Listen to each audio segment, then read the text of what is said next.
تبصرے کا نہ موقع ہے اور نہ ہی گنجائش ہے. آگے بڑھتے ہیں اور ایک اور اہم نام تصوف کے حوالے سے رمز شناس تصوف دائرہ حضرت شاہ وسیع ساہسرام کے سجادہ نشین مگدھ یونیورسٹی بودھ گیا کے سابق پروفیسر اردو ڈین اور پراکٹر حضرت پروفیسر سید شاہ حسین الحق چشتی صاحب سے درخواست کرتا ہوں کہ آپ آئیں اور اپنا مقالہ پیش کریں. آپ کا مقالہ ہے ملی مسائل کا حل صوفی نقطۂ نظر سے. آپ اس عنوان پر اپنا مقالہ پیش فرمائیں گے. تشریف. عنوان تو آپ سن ہی چکے. السلام علیکم. بسم اللہ الرحمن الرحیم. تصوف ایک نظریاتی ادارہ تو نہیں مگر فکری ادارہ ضرور ہے جس کی بنیاد میں معرفت الہ اور انسانی ہمدردی کا بیج بویا گیا ہے. فی الوقت معرفت الہ میرا موضوع نہیں، لہذا انسانی ہمدردی کے ضمن میں عرض کرنا ہے کہ اس عام انسانی ہمدردی کا سب سے بڑا علمبردار خود اللہ ہے، جس نے اپنے کو رب العالمین قرار دیا. کتب علی نفسہ الرحمہ کا اعلان کر کے تمام بندوں کے سلسلے میں رحیم رہنا اپنے اوپر فرض کر لیا. لوگوں کو صحیح راستے پر چلنے کے لیے انبیاء بھیجے اور یہ اعلان کیا کہ کوئی قوم ایسی نہیں ہے جس میں اللہ کی طرف سے انسانوں کی غلطیوں پر انہیں متنبہ کرنے وارن کرنے والا کوئی نہ کوئی نہ آیا ہو. اتنا ہی نہیں، یہ بھی اعلان کیا کہ ہماری طرف سے جو بھی نبی رسول بھیجے گئے ان میں سے ہم کسی کے درمیان کوئی فرق نہیں کرتے. لا نفرق بین احد من رسلہ. اسی یکساں سلوک کا نمونہ یہ ہے کہ ایک مسلمان کے لیے جہاں عربی اقوام پر بھیجے پیغمبروں پر ایمان لانا ضروری قرار دیا گیا، وہیں غیر عربی اقوام مثلا ہندوستان میں آئے پیغمبروں پر ایمان لانا بھی ایک مسلمان کے پورا مسلمان ہونے کے لیے ضروری ہے.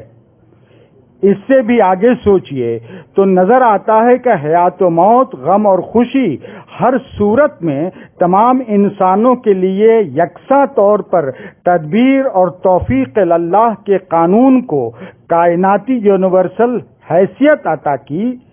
مزید برآں کائنات کے مختلف عناصر کو اس انداز پر پیدا کیا اور ان کے تحرک ایکٹیویٹی کو اس طور پر آفاقی بنایا کہ وہ عقائد کی بنیاد پر بندوں میں تفریق نہ کر سکیں. گویا معاملات کے سلسلے میں اللہ اپنے وعدے پر قائم ہے کہ وہ تمام بندوں پر مہربان رہے گا. یہی صورتحال تمام انبیاء کی ہے. فی الحال میں مثال کے لیے صرف ایک نبی خاتم الانبیاء حضرت محمد صلی اللہ علیہ وآلہ وسلم کی سیرت کے حوالے سے یہ عرض کرنا چاہتا ہوں کہ پیغمبر اسلام کی تمام تر کوششوں میں عام انسانی ہمدردی کا جذبہ رواں دواں نظر آتا ہے. حضور جب اوائل عمر میں حلف الفضول کے سرگرم رکن کی حیثیت سے عام انسانی فلاح کا کام کر رہے تھے، جب یہودی بیمار عورت کی تیمارداری کر رہے تھے، جب غریب بدو کا قرض اسے واپس کروانے ابو جہل کے دروازے پر پہنچے تھے، جب ایک بکری کو صرف اس لیے ذبح کرنے سے منع کر رہے تھے کہ وہ ماں بننے والی ہے، جب عید کے دن یتیم بچے کے سر پر ہاتھ رکھ رہے تھے، جب امن عامہ کی خاطر میثاق مدینہ میں یہودیوں اور عیسائیوں کو مسلمانوں کے ساتھ ایک جماعت قرار دے رہے تھے، جب صلح حدیبیہ کے ذریعہ جنگ کو ٹال رہے تھے، جب کفار مکہ کی ضد پر صرف امن بحال کرنے کی خاطر رسول اللہ کا لکھا ہوا جملہ کاٹ رہے تھے، جب یہودیوں اور عیسائیوں کو کلمہ سوا کامن پوائنٹس کی طرف بلا رہے تھے، جب اویس قرنی کو اپنی مشرکہ ماں کی خدمت کرنے کا تاکیدی پیغام بھیجوا رہے تھے، جب فتح مکہ کے بعد اپنے سارے دشمنوں کو معاف فرما رہے تھے تو ان تمام نبوی اعمال میں اس عام انسانی ہمدردی کا جذبہ نظر آتا ہے جو تصوف کی انسانی ہمدردی اور انسان دوستی کے لیے نیو کی اینٹ قرار دیا جا سکتا ہے۔ جو مثالیں پیش کی گئیں ان میں شخصی، سماجی اور جماعتی تینوں صورت حوال کے لیے نشانیاں موجود ہیں، اور اسی لیے جب صوفیہ نے اپنا کام شروع کیا تو الخلق و عیال اللہ کا رویہ اپنایا۔ یہی وجہ ہے کہ تصوف انسان کے سلسلے میں مکر، فاصلہ سازی اور تفریق بین الانسان کے بجائے اخلاص، انسان شناسی اور انسان دوستی کی تعلیم دیتا ہے۔ وہ شخصی اور عام سماجی زندگی میں فردی اخلاق و کردار، مین ٹو مین بیہیویئر پر بہت زور دیتا ہے۔ اس میں آپ کا گھر، پڑوس، محلہ، خاندان، شہر اور ملک سب آتا ہے۔ تصوف کے مطابق آپ کو انفرادی سطح پر ہر طرح کے مکر، جھوٹ، فریب، نمائش، خواہش نمود و نمائش، یہاں تک کہ خواہش غلبہ و اقتدار سے بھی بچنا ہی ہوگا۔ اس کے بغیر نجات اور امن کی راہ ناممکن ہے۔ اجتماعی سطح پر اپنے اور دوسروں کے درمیان مشترک نکات تلاش کرنے ہوں گے۔ تصوف نکات مغایرت، پوائنٹس آف ڈفرینسز نہیں تلاش کرتا، وہ نکات مماثلت، پوائنٹس آف سملرٹیز تلاش کرنے پر زور دیتا ہے۔ اسی لیے مختلف مذاہب کے ماننے والے صوفیہ نے اگر عملی نہیں بھی تو فکری اشتراک کے امکانات ضرور واقع، اور اس کا نمونہ ہمارے یہاں صرف مجذوبوں کے یہاں نہیں، سالکوں کے یہاں بھی دستیاب ہے۔ حضرت مرزا مظہر جان جانا اس کی مثال ہیں۔ یہ طریقہ کار اپنانے میں صوفیہ کی بنیادی منطق یہ تھی کہ انسان اشرف المخلوقات اور خلیفۃ اللہ فی الارض ہے، لہذا خدا اور انبیاء کے بعد اس کائنات میں اول انسان ہے، اور جتنی چیزیں، افکار اور نظریات خدا نے انسان کو عطا فرمائے وہ انسان کے لیے بنائے گئے۔ وما خلقت الجن والانس الا لیعبدون پر گفتگو کرتے ہوئے صوفیہ نے لیعبدون کی تفسیر لیعرفون سے کی ہے۔ یہ تفسیر سر آنکھوں پر، لیکن لیعبدون کے پیش نظر بھی تو خلق اللہ کے تئیں اس کے اخلاق کریمانہ کی پیروی اور تخلقوا باخلاق اللہ کی ہدایت کے مطابق انسانی دردمندی ایک صوفی کا اولین فریضہ قرار پاتی ہے۔ اس پر فقہی پروپیگنڈا سے متاثر بعض موجودہ صوفی ادارے غور کیوں نہیں کرتے؟ مذکورہ بالا سطور میں جو باتیں کی گئیں یہ انفرادی اور عام سماجی پس منظر میں کی گئیں، مگر ہمارا سامنا صرف فرد یا عام ڈھیلے ڈھالے شمیم صاحب اور حسین صاحب، میں نے آپ دونوں کا مقالہ غور سے سنا تھا، مگر ہمارا سامنا صرف فرد یا عام ڈھیلے ڈھالے کسی ایسے سماج سے نہیں ہوتا جس سے غیر شعوری طور پر یا بے ساختہ افعال و اعمال سرزد ہوتے چلے جاتے ہیں، بلکہ ہمیں منظم تنظیموں، اداروں اور مقتدرہ اسٹیبلشمنٹ کا بھی سامنا کرنا پڑتا ہے۔ ہم آج جو کچھ جھیل رہے ہیں یہ کل کے اداروں اور مقتدرہ کی دین ہے۔ مگر اس گفتگو سے پہلے ایک بہت ہی خاص نقطے کی طرف آپ کی توجہ مبذول کرانے کی شدید ضرورت محسوس کر رہا ہوں۔ نمبر 1، حضرت اویس قرنی کا واقعہ مین ٹو مین بیہیویئر میں نظریے کو کنارے کرنے کی ہدایت کرتا ہے۔ 2، صلح حدیبیہ کا واقعہ ایک ایسی صورتحال کے لیے نشان راہ ہے جب آپ اقلیت میں ہوں 3 میثاق مدینہ اس صورتحال کے لیے نشان راہ ہے جب آپ مقابل کے برابر کھڑے ہو کر معاملہ کر سکیں. 4 فتح مکہ اس صورتحال کے لیے نشان راہ ہے جب آپ غالب اور فاتح ہو جائیں.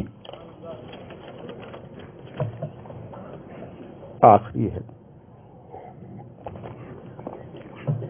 صوفیہ نے بھی غالباً صدیوں پہلے یہ محسوس کر لیا تھا کہ کسی بھی نظریے، تحریک اور عقیدہ کے ماننے والوں کو مذکورہ 3 قسموں میں سے کسی نہ کسی ایک صورتحال کا سامنا کرنا پڑے گا. انسانی مزاج و نفسیات کے مطابق تینوں صورتوں میں ایک ہی طریقہ کار نہیں اپنایا جا سکتا. اس کی بڑی خوبصورت اور حکیمانہ مثال و تفسیر قرآن کریم کی مکی اور مدنی صورتوں میں اور حضور اکرم کی مکی و مدنی زندگی میں ملاحظہ کی جا سکتی ہے. اس کی کچھ مثالیں سطور بالا میں پیش کی گئیں. بر صغیر ہند میں تشریف لانے والے اور اپنی انتھک کوششوں سے صوفی فکر کو فروغ دینے والے صوفیہ نے بھی اسی قرآنی اور نبوی طریق کو اپناتے ہوئے اپنا طریقہ کار متعین کیا. خاص طور پر ہندوستان، پاکستان، افغانستان، ایران اور بنگلہ دیش وغیرہ کے پس منظر میں غور کیا جائے اور مطالعہ کیا جائے تو خبر ملتی ہے کہ صوفیہ نے مقامی زبانوں میں تقریر و تحریر کی سنت نبوی اپنائی، مقامی لباس پہنا، مقامی طریقہ اور اوراد و اذکار سے مطابقت کی صورتیں پیدا کی. حضرت بابا فرید گنج شکر کا یہاں تو وہاں تو وہاں تو یہاں تو آپ میں سے اکثر کو یاد ہوگا. 3 خالص اسلامی تہواروں کے علاوہ محرم، شب برات اور بزرگوں کے عرس کے مواقع کو تمام انسانوں کے لیے بلا تفریق مذہب و ملت کھول دیا گیا. خانقاہ اور خانقاہی مزاج رکھنے والوں کے یہاں رمضان، عید، محرم، شب برات، رجبی، 11ویں، کنڈا اور عرس و زیارت کے مواقع پر تقسیم کیے جانے والے تبرکات اور اشیاء کو کوئی بھی ہندوستانی کھا سکتا ہے. اسی لیے صوفیہ عوام میں اتنے مقبول ہوئے کہ بادشاہ وقت جھلا کر درباریوں سے پوچھتا تھا کہ دلی پر کس کی حکومت ہے، میری یا نظام الدین اولیاء کی؟ اور یہ مقبولیت بلا وجہ نہیں تھی. صوفیہ نے لگاتار ایکٹیو ڈیزیڈنٹ کا رول ادا کیا. اقتدار کو اس کی غلطیوں پر برملا ٹوکنے کی ہمت صوفیہ کے علاوہ کسی میں نہیں تھی. اتنا ہی نہیں، تہذیب اور زبان کی سطح پر بھی تصوف نے اشتراک بین الانسان کا بہترین نمونہ پیش کیا. اپنی کوششوں سے ایک پوری تہذیب وضع کر دی جسے آج ہم گنگا جمنی تہذیب کہتے ہیں. تقسیم سے پہلے کا پورا اودھ، بہار، بنگال، گجرات، پنجاب، یوں کہیے کہ بادشاہوں سے نوابوں اور راجاؤں تک اقتدار و تہذیب کے جتنے چھوٹے بڑے مراکز تھے، ان کی تہذیب گنگا جمنی تھی. زبان کے محاذ پر تو ایسا عظیم الشان کام کیا کہ مولوی عبدالحق نے اردو زبان کے فروغ میں صوفیہ کی خدمات پر پوری ایک کتاب ہی لکھ دی. اور پھر اردو کی صوفیانہ شاعری تو انسانی یکجہتی کا نمونہ ہے ہی. فی الحال ماضی قریب کے ایک صوفی شاعر حضرت عاصی سکندر پوری کا ایک شعر سنیے.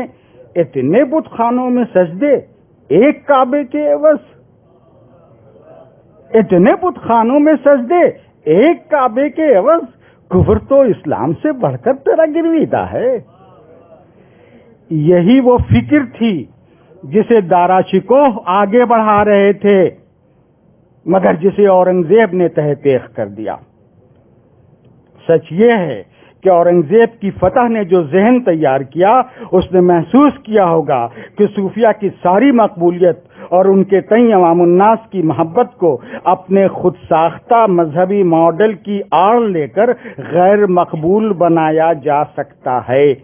بالخصوص جو علماء یہ دشواری محسوس کر رہے تھے کہ جب عوام میں ان کی مقبولیت ہی نہیں تو بادشاہ کے نزدیک خود کو ہم مسلمانوں کا رہنما یا نمائندہ کیسے ثابت کریں. ویسے علماء ظاہر کو تو گویا خزانے کی کنجی ہاتھ آ گئی اور پھر جو کچھ ہوا وہ دانشوروں سے پوشیدہ نہیں ہے۔ اورنگزیب صرف مغل سلطنت میں لگنے والی پہلی پھپھون نہیں ہے، صوفی اداروں کے کمزور ہونے کا پہلا سبب بھی اورنگزیبی ذہن ہے۔ حالانکہ حضرت شاہ ولی اللہ دہلوی نے صوفی اور غیر صوفی اذہان کے درمیان ہم آہنگی پیدا کرنے کی بہت کوشش کی، مگر اقتدار و جاہ پسند علماء کو جب ہندوستان میں دربار نہیں ملا تو نگاہ عبدالوہاب نجدی تک پہنچ ہی گئی۔ اسی کا نتیجہ یہ ہوا کہ متحدہ قومیت کے علمبردار حسین احمد مدنی صاحب کی آواز دبی رہی اور جزیات کے سلسلے میں متشدد علماء کی آوازیں گونجتی رہیں۔ اسی کے آس پاس 1917 پھر زوال ترکی، جزیرۃ العرب کی تقسیم، اسرائیل کا قیام، مسلم دشمن طاقتیں یہ محسوس کر چکی تھیں کہ مسلمانوں کا اتحاد غلبہ پسند اقوام کے لیے قبر بن جائے گا۔ سعودی عرب سے تفریق بین الامت کا کام شروع ہوا اور ہندوستان میں دو قومی نظریے کے سہارے تفریق بین الانسان کی بنیاد رکھی گئی۔ مسلم لیگ اور ہندو مہاسبھا کے بانیوں نے جو زہر بویا تھا اسے برگوبار تو لانا ہی تھا۔ یہ صحیح ہے کہ آزادی کے بعد مسلم لیگ ہندوستان میں کمزور پڑ گئی اور RSS مضبوط ہوتی گئی، لیکن سوچنے کی بات یہ ہے کہ کیا مسلم لیگ مسلمانوں کی عوامی زندگی سے واقعی بے اثر ہو گئی؟ میں سمجھتا ہوں کہ ایسا نہیں ہوا۔ مختلف مذہبی جماعتوں کی مضبوط گرفت اس ذہنی سانچے مائنڈ سیٹ کے موجود ہونے کا پتہ دیتی ہے۔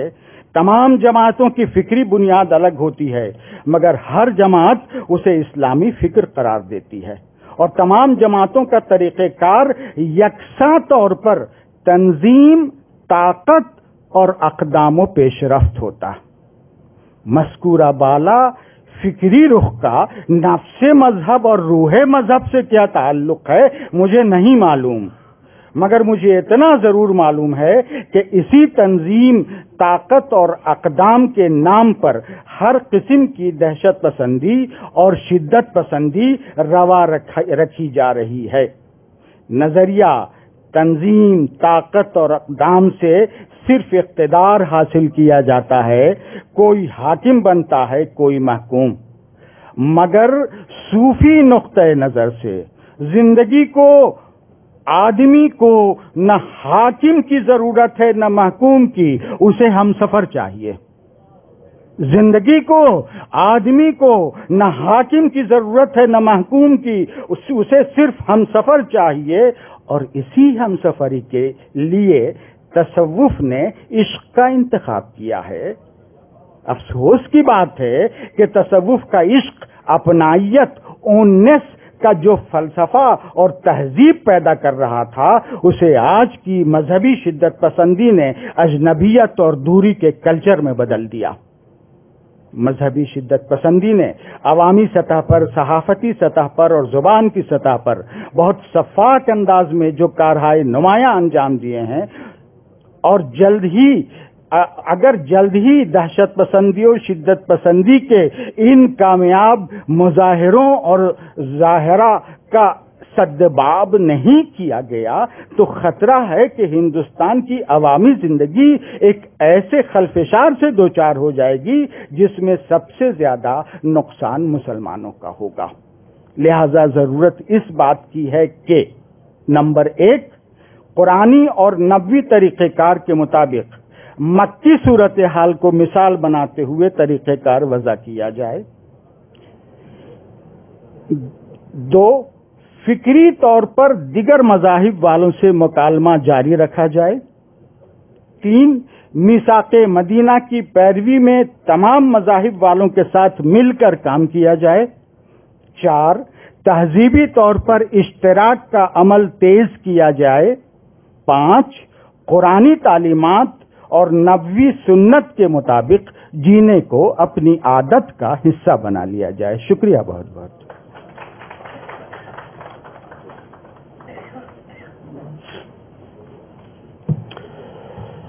بہت شکریہ، اور میں آگے بڑھتا ہوں۔